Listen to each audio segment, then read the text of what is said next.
नमस्कार, मैं हिमांशी राजपूत और आप देख रहे हैं भारत एक्सप्रेस डिजिटल। बिहार में गहन मतदाता सूची पुनर्निरीक्षण और सत्यापन का काम शुरू हो गया है। चुनाव के पहले निर्वाचन आयोग ने इसे पूरा करने का सख्त निर्देश राज्य के तमाम जिलाधिकारियों को दिया है।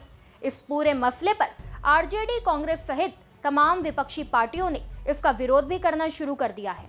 काम में लापरवाही बरतने वाले बीएलओ पर भी कार्रवाई हो रही है। पटना जिलाधिकारी डॉक्टर त्यागराजन ने बीते बुधवार को बिहटा के कई मतदान केंद्रों का निरीक्षण किया और बीएलओ के साथ बैठक कर कार्य में तेजी लाने का आदेश दिया है। देखिए, आगामी विधानसभा चुनाव को लेकर भारत निर्वाचन आयोग ने विशेष गहन पुनरीक्षण का घोषणा की है। 25 जून से 25 जुलाई तक हमें जो भी मतदाताओं में जो भी हमारे इलेक्टोरल रोल में उपलब्ध मतदाता हैं उनका एक प्रकार के सत्यापन करना है और उनसे फॉर्म भरवाना है, अपलोड कराना है, साथ ही कुछ कागजात भी हमें प्राप्त करना है। इसी क्रम में हम लोग आज सभी बीएलओ सुपरस को ट्रेनिंग दिए हैं, उनको बताएं कि कैसे कैसे करना है और बीएलओ सब घर घर घूम रहे हैं। तो सुनिश्चित होना है कि हर एक निर्वाचकों के पास जाएं। ऑनलाइन का भी व्यवस्था है, लेकिन बीएलओ निश्चित तौर पर हर एक निर्वाचक तक पहुंचे और फॉर्म और दस्तावेज लेकर के अपलोड करें। इसी को लेकर क्या डेट निर्धारित की गई है? 25 जुलाई तक सभी निर्वाचकों को फॉर्म भरवाना होगा। साथ में जो वांछित कागज बीएलओ समझा देंगे वो भी देना होगा। इसीलिए मैं सबसे आपसे अनुरोध करता हूं कि निर्वाचक सूची में शामिल जो भी निर्वाचक हैं आपको फॉर्म भरवाने में सहयोग कृपया दीजिए ताकि आपका नाम बने रहे। वो 11 डॉक्यूमेंट की जो बात आई है इसमें कुछ अहम डॉक्यूमेंट जो बहुत सारे लोग हैं जो गांव के हैं उनको कौन सा डॉक्यूमेंट्स है? देखिए, डॉक्यूमेंट्स जो है 11 भारत निर्वाचन आयोग में दिया है, उन डॉक्यूमेंट्स को बनवाने में भी हम लोग मदद कर रहे हैं और बहुत सारे फैसिलिटेशन भी है। जैसे महात्मा टोला है तो विकास रजिस्टर को भी फैमिली रजिस्टर माना जा सकता है, विकास रजिस्टर को भी फैमिली रजिस्टर मान करके हम लोग अपलोड कर सकते हैं। ऐसे बहुत सारे उपाय हैं। ईआरओ अपने विवेक से निर्णय लेंगे। उसके लिए बीएलओ को भी ट्रेनिंग दिया गया है, चिंता करने की बात नहीं है। उसको हम लोग इंडिविजुअल केसेस पर देखें। अब ऐसे में निर्वाचन आयोग के सामने इतने कम समय में लगभग 4 करोड़ मतदाताओं के सत्यापन और पुनर्निरीक्षण का काम एक बड़ी चुनौती बन गई है। गहन मतदाता पुनर्निरीक्षण और सत्यापन का विपक्ष क्यों विरोध कर रहा है? इसे लागू होने के बाद किस राजनीतिक दल को ज्यादा फायदा होगा और किसे नुकसान का डर है? इस पूरे मुद्दे पर कांग्रेस के प्रदेश प्रवक्ता ज्ञान रंजन से बात की हमारे संवाददाता धर्मेंद्र आनंद ने। देखिए हमारी एक्सक्लूसिव रिपोर्ट। चुनाव आयोग के निर्देश के बाद बिहार में मतदाता सूची पुनरीक्षण और सत्यापन का कार्य युद्ध स्तर पर शुरू हो गया है। कल ही पटना जिलाधिकारी बिहटा आए और जिले के तमाम प्रखंडों में वो बीएलओ के साथ बैठक कर रहे हैं और जो बड़ी अधिकारी हैं उनको मतदाता सूची का पुनरीक्षण और सत्यापन किया कड़ा आदेश दे रहे हैं और जो बीएलओ इसमें लापरवाही बरत रहे हैं उन पर मुकदमा भी दर्ज किया जा रहा है। कल एक मामला बिहटा में आया है जिसमें एक बीएलओ पर प्राथमिकी दर्ज हुई है।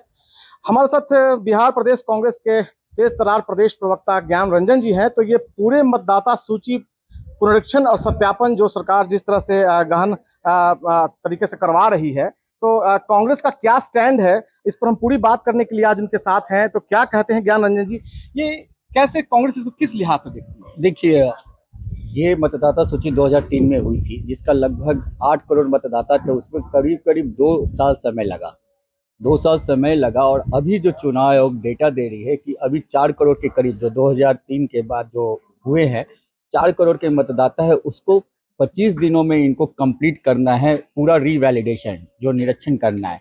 तो मैं आपसे ही पूछना चाहता हूं कि क्या ये पॉसिबल है? और वो भी दूसरी बात, आधे अधूरे तरीके से ये निरीक्षण शुरू कर रहे हैं। जैसा कि आपको ज्ञात होगा कि निर्वाचन आयोग ने खुद बोला है कि अभी 20,000 बीएलओ की नियुक्ति करनी बाकी है। और यही नहीं, जो प्रति हैं, जो बीएलओ को जो कॉपी लेके जाना है, कई बीएलओ को तो उनकी कॉपियां नहीं मिली है और ये ऑन रिकॉर्ड है। आप तो गांव-गांव गली-गली घूम रहे हैं। बिहटा की आप बात कर लो कि एक बीएलओ को कल जब हमने बुलाया था उनके पास हमारी प्रतियां नहीं है। कल मेरे पिताजी ने बात किया उनसे बुला के, तो बोला कि 2-3 दिन में आ जाएगा। तो जहां आप आधी अधूरी तैयारी के साथ इस गहन पुनरीक्षण करने जा रहे हैं तो ये सवाल के संदर्भ में तो है ही।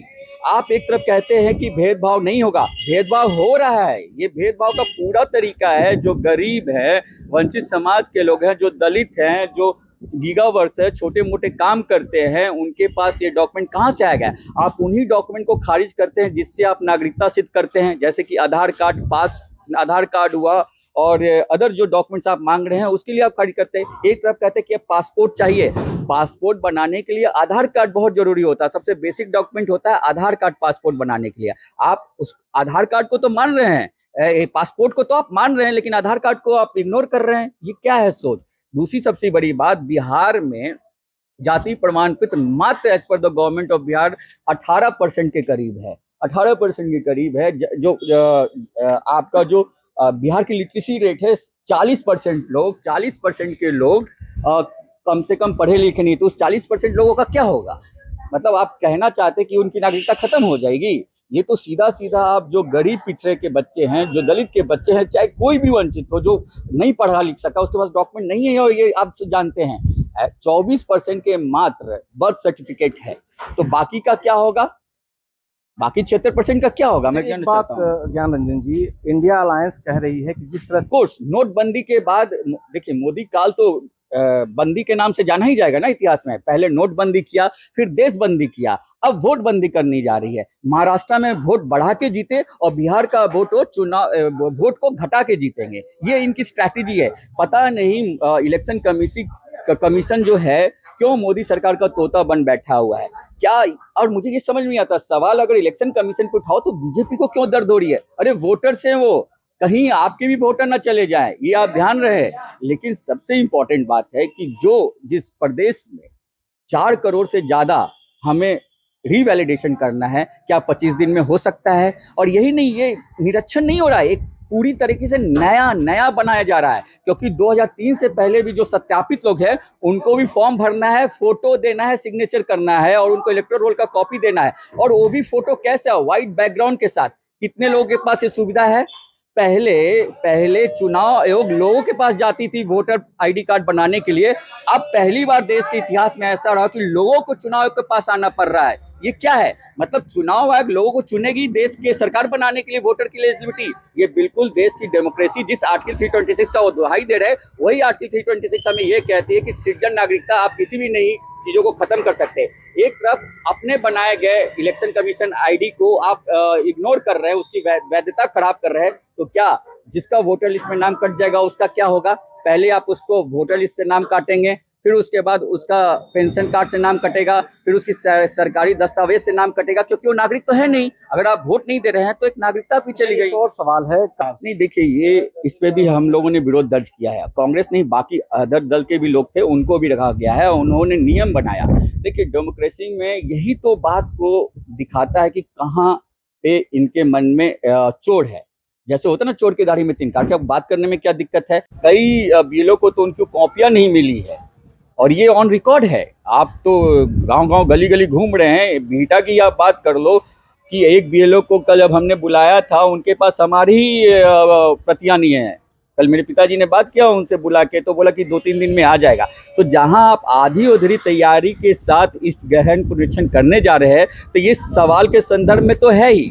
आप एक तरफ कहते हैं कि भेदभाव नहीं होगा, भेदभाव हो रहा है। ये भेदभाव का पूरा तरीका है, जो गरीब है, वंचित समाज के लोग हैं, जो दलित हैं, जो गीगावर्क्स है, छोटे मोटे काम करते हैं, उनके पास ये डॉक्यूमेंट कहाँ से आएगा? आप उन्हीं डॉक्यूमेंट को खारिज करते हैं जिससे आप नागरिकता सिद्ध करते हैं, जैसे कि आधार कार्ड हुआ और अदर जो डॉक्यूमेंट्स आप मांग रहे हैं उसके लिए आप खारिज करते हैं। एक तरफ कहते हैं कि पासपोर्ट चाहिए, पासपोर्ट बनाने के लिए आधार कार्ड बहुत जरूरी होता है, सबसे बेसिक डॉक्यूमेंट होता है आधार कार्ड पासपोर्ट बनाने के लिए। आप उस आधार कार्ड को तो मान रहे हैं, पासपोर्ट को तो आप मान रहे हैं, लेकिन आधार कार्ड को आप इग्नोर कर रहे हैं। ये क्या है सोच? दूसरी सबसे बड़ी बात, बिहार में जाति प्रमाण पत्र मात्र as per the government of Bihar 18% के करीब है, 18% के करीब है। आपका जो बिहार की लिटरेसी रेट है 40% के लोग कम से कम पढ़े लिखे नहीं, तो उस 40% लोगों का क्या होगा? मतलब आप कहना चाहते हैं कि उनकी नागरिकता खत्म हो जाएगी? ये तो सीधा सीधा आप जो गरीब पिछड़े के बच्चे हैं, जो दलित के बच्चे हैं, चाहे कोई भी वंचित हो, जो नहीं पढ़ा लिख सका, उसके पास डॉक्यूमेंट नहीं है, और ये आप जानते हैं 24% के मात्र बर्थ सर्टिफिकेट है, तो बाकी का क्या होगा? बाकी 76% का क्या होगा, मैं एक जानना बात चाहता हूँ। ज्ञान रंजन जी, इंडिया अलायंस कह रही है कि जिस तरह से कोर्स नोटबंदी के बाद देखिए मोदी काल तो बंदी के नाम से जाना ही जाएगा ना इतिहास में। पहले नोटबंदी किया, फिर देशबंदी किया, अब वोट बंदी करनी जा रही है। महाराष्ट्र में वोट बढ़ा के जीते और बिहार का वोट को घटा के जीतेंगे, ये इनकी स्ट्रैटेजी है। पता नहीं इलेक्शन कमीशन जो है क्यों मोदी सरकार का तोता बन बैठा हुआ है क्या। और मुझे ये समझ नहीं आता, सवाल अगर इलेक्शन कमीशन पे उठाओ तो बीजेपी को क्यों दर्द हो रही है। अरे वोटर्स हैं वो, कहीं आपके भी वोटर ना चले जाएं, ये आप ध्यान रहे। लेकिन सबसे इम्पोर्टेंट बात है कि जिस प्रदेश में 4 करोड़ से ज़्यादा हमें रीवैलिडेशन करना है, क्या 25 दिन में हो सकता है। और यही नहीं, ये निरीक्षण नहीं हो रहा है, एक पूरी तरीके से नया बनाया जा रहा है। क्योंकि 2003 से पहले भी जो सत्यापित लोग हैं उनको भी फॉर्म भरना है, फोटो देना है, सिग्नेचर करना है और उनको इलेक्टोरल रोल का कॉपी देना है। और वो भी फोटो कैसा, व्हाइट बैकग्राउंड के साथ। कितने लोगों के पास ये सुविधा है। पहले चुनाव आयोग लोगों के पास जाती थी वोटर आईडी कार्ड बनाने के लिए। अब पहली बार देश के इतिहास में ऐसा रहा कि लोगों को चुनाव आयोग के पास आना पड़ रहा है। ये क्या है, मतलब चुनाव आयोग लोगों को चुनेगी देश के सरकार बनाने के लिए, वोटर की एलिजिबिलिटी। ये बिल्कुल देश की डेमोक्रेसी जिस आर्टिकल 326 का वो दुहाई दे रहे हैं, वही आर्टिकल 326 हमें ये कहती है कि सिटीजन नागरिकता आप किसी भी नई चीज़ों को खत्म कर सकते हैं। एक तरफ अपने बनाए गए इलेक्शन कमीशन आईडी को आप इग्नोर कर रहे हैं, उसकी वैधता खराब कर रहे हैं, तो क्या जिसका वोटर लिस्ट में नाम कट जाएगा उसका क्या होगा। पहले आप उसको वोटर लिस्ट से नाम काटेंगे, फिर उसके बाद उसका पेंशन कार्ड से नाम कटेगा, फिर उसकी सरकारी दस्तावेज से नाम कटेगा, क्योंकि वो नागरिक तो है नहीं। अगर आप वोट नहीं दे रहे हैं तो एक नागरिकता भी चली गई। एक और सवाल है, नहीं देखिए, ये इस पे भी हम लोगों ने विरोध दर्ज किया है। कांग्रेस नहीं, बाकी अदर दल के भी लोग थे, उनको भी रखा गया है, उन्होंने नियम बनाया। देखिए डेमोक्रेसी में यही तो बात को दिखाता है कि कहाँ पे इनके मन में चोर है। जैसे होता है ना, चोर की दाढ़ी में 3 कांटे। अब बात करने में क्या दिक्कत है। और इलेक्शन कमीशन सरकार से ऊपर कैसे बड़ा हो गया।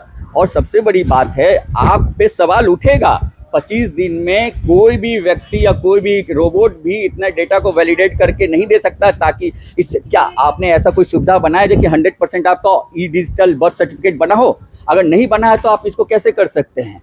पहली बात, क्या जाति प्रमाण पत्र 100% ऑनलाइन हुआ है। अगर नहीं हुआ है तो क्यों नहीं हुआ है। लगभग 2 दशक से एनडीए की सरकार है बिहार में, 11 साल से मोदी सरकार है बिहार में। जिस जनधन योजना के आधार कार्ड को आपने यूज टूल किया कि जनधन बैंक अकाउंट खुलवाएंगे लोगों का, और उसी आधार कार्ड पे सवाल उठा रहे, तो कहीं ना कहीं मन में चोर है। भारतीय जनता पार्टी के साथ ये मिली हुई है। इनका शेष है कि जो इंडिया गठबंधन की तरफ बिहार की जनता जो वोट देने जा रही है, जो युवा जो पलायन कर गए हैं, पलायन वाली मुद्दा देखिए, लगभग 3 करोड़ लोग बिहार के ई श्रम पोर्टल में रजिस्टर्ड हैं कि बिहार से पलायन रह के बाहर काम करते हैं। उनका क्या होगा, वो कहाँ से लाएंगे। आप बीएलओ घर पे आएगा, इनोमिनेशन फॉर्म डाल देगा, 3 बार ठक ठक करेगा, चला जाएगा, नहीं होगा तो वोट से कट जाएगा। मतलब वो कमी है होगा। लेकिन मैं आपको बता देना चाहता हूँ, इंडिया गठबंधन, हमारे प्रदेश अध्यक्ष राजेश राम जी, हमारे सीनियर लीडर्स, इंडिया गठबंधन के जो कमेटी अलायंस कमेटी के चेयरमैन है तेजस्वी यादव जी, हम लोग सभी प्रमुखता से इस चीज़ को उठा रहे हैं, लोगों को जा के बता रहे हैं कि डटे रहना है, सही को कटने नहीं देंगे, गलत को जुड़ने नहीं देंगे। निश्चित रूप से विपक्ष पूरी तरह हमलावर है और भारत निर्वाचन आयोग के लिए एक बड़ी चुनौती होगी कि इतने बड़े पैमाने पर नए वोटर सूची को सत्यापित करना और गहन प्रोडक्शन कितना जल्दी कर पाएगी, एक सवाल तो खड़ा होता ही है। डेटा से भारत एक्सप्रेस के लिए धर्मेंद्र आनंद।